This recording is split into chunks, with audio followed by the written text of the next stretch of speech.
So Rio, how did you come up with this idea? You were a big wine guy, right? No, actually I was a Scotch drinker. I was fine with Dewar's and water, got me into lots of trouble, but that was my drink. And I was at a friend's house who poured a bottle of wine in a decanter. I knew nothing about red wine.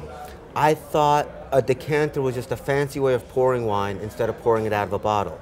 So I asked him, why'd you do that? You know, like, you don't have to be fancy for me. And he said to let it breathe. And I thought, oh, and this is where the light bulb went off? No, not yet.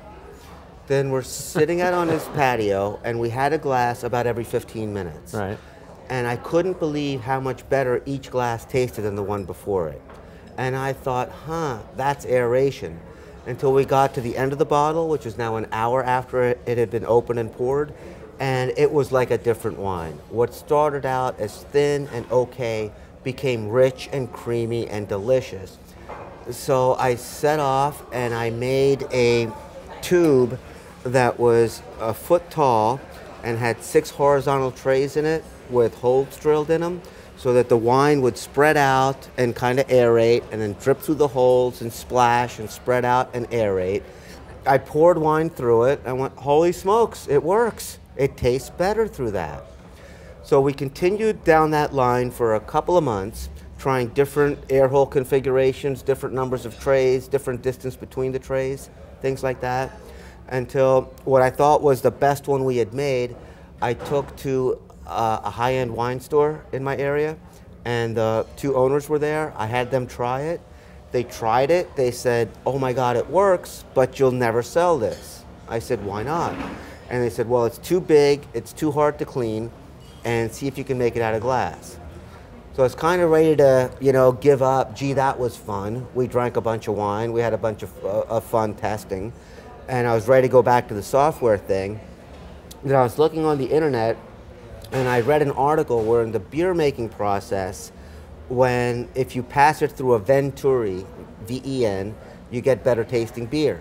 And this is where the light bulb went off. And that's when the light bulb went off. All right. And I thought, Vinturi, I know that. That's physics 101.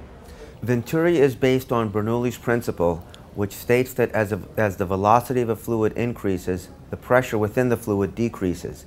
So when you pour wine in the Vinturi, it creates a pressure difference which draws in the perfect amount of air for the right amount of time, and wine comes out tasting as if it's been decanted for an hour or more.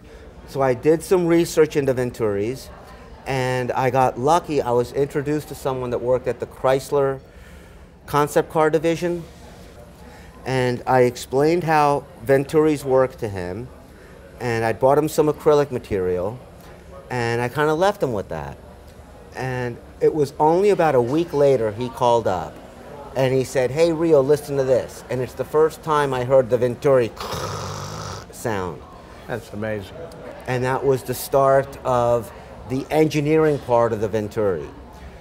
So we tried that for a while, and it was, hey, this thing really works. It works great. And then I got lucky again that he found a concept car designer at Chrysler that did the Vinturi shape that eventually became the final product. But getting it made was not that easy either. It was not. Every step was a lot of work, and every step took a lot longer than you'd think. So what I found in that manufacturing process is that if any dimension is off more than 5/1000ths of an inch, it won't work correctly. Wow. Amazing. Well, you did it. It works great. We did it.